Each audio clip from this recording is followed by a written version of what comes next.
A pair of decisions by two federal judges has put key parts of President Biden's plan for easing student loan payments on hold and their future in doubt. William Brangham has the details on the impact. It's the first part of a two-part focus tonight of our series, Rethinking College. Jeff, judges in two states, Missouri and Kansas, blocked parts of the Biden administration's student loan repayment program, known as SAVE. It offers a way for students and graduates to lower monthly payments and get some debt forgiveness. More than 8 million people are currently enrolled, but these rulings put those key features on pause. So, what does this mean for borrowers? Danielle Douglas Gabriel covers higher education for the Washington Post, and she joins us again now. Danielle, thank you so much for being here again. Before we get into the arguments embedded in these two cases, can you just remind us what the president and the administration's student loan program was really all about? Like, who and how was the administration trying to help here? So, first, thanks for having me. And the objective here was really to try to make student loan payments more manageable for the vast majority of Americans who have education debt. And the way that this would work is it protecting more of the income that they earn from the calculation that determines their monthly bills. This is really built on a plan that has been in existence for 30 years in one iteration or the next, and really just makes it far more generous than what we've seen in the past by making sure that people wouldn't be kind of saddled with unaffordable loan payments while they're trying to afford their mortgages or rents or car payments. However, the generosity of this plan is what's at issue here, and whether or not the Biden administration has legal authority to make such sweeping economic changes without congressional approval. And what was the administration's argument for why people who had knowingly taken on debt should get this forgiveness or a reduction in their payments?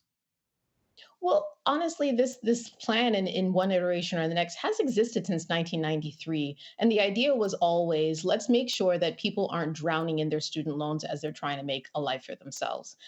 But the difference here is the amount of loan forgiveness and the fast path of towards loan forgiveness that this plan offered compared to some of the older plans under this suite of income driven repayment plans. So these two suits were brought by this consortium of Republican attorneys general in different states and ruled on by two judges appointed by former President Obama. What were they arguing about what's illegal here? Both of the judges started to question whether the Higher Education Act, which the SAFE plan is rooted in, really afforded the administration to make such sweeping changes without congressional approval. They were questioning that, and they believe that both of these cases have enough merit to move forward. Both judges also questioned whether, once all of these loans are forgiven, whether there is a potential for states to really miss out on a lot of revenue. Keep in mind, because of a law that was passed during the pandemic, people who have their student loans forgiven anytime before December of 2025 don't have to pay state and federal taxes on it. And so the states that were involved in this said, hey, we're going to miss out on potential tax revenue if this plan continues on. But the Education Department of the Biden administration has said there are lots of other student loan forgiveness plans that are currently in play and creating the same kind of potential harm. And why aren't you going after those? So with these two rulings, what does this mean for the people who are currently, I think it's 8 million or plus people who are currently in that plan? What happens to them now? Do their payments suddenly start to go up? Like what's the future look like for them? So for people who are already enrolled, and you're right, about 8 million people are a part of the SAVE plan for right now, their payment structure will stay the same. Now, the challenge is the final piece of the plan that was supposed to take effect July 1st was going to cut those payments in half. So it was going to lower it even further. So they will not be able to take advantage of that. They will also not be able to take advantage of the loan forgiveness portion of the plan. Now, the program creates this faster path to forgiveness by saying, hey, if you borrowed less than $12,000 originally and you've been in repayment for 10 years, then we can forgive your remaining balance. And 400,000 people have benefited from that plan since February. But that portion has now come to a halt. And so anyone who was in the queue for that particular kind of forgiveness will not be receiving it as long as this case goes on and until it's resolved. So, separate from the legal arguments here, how big a blow is this politically for the Biden administration, which has been trying to make a lot of efforts to younger voters to say, look, we are doing these substantive things for you. This now has got this major roadblock.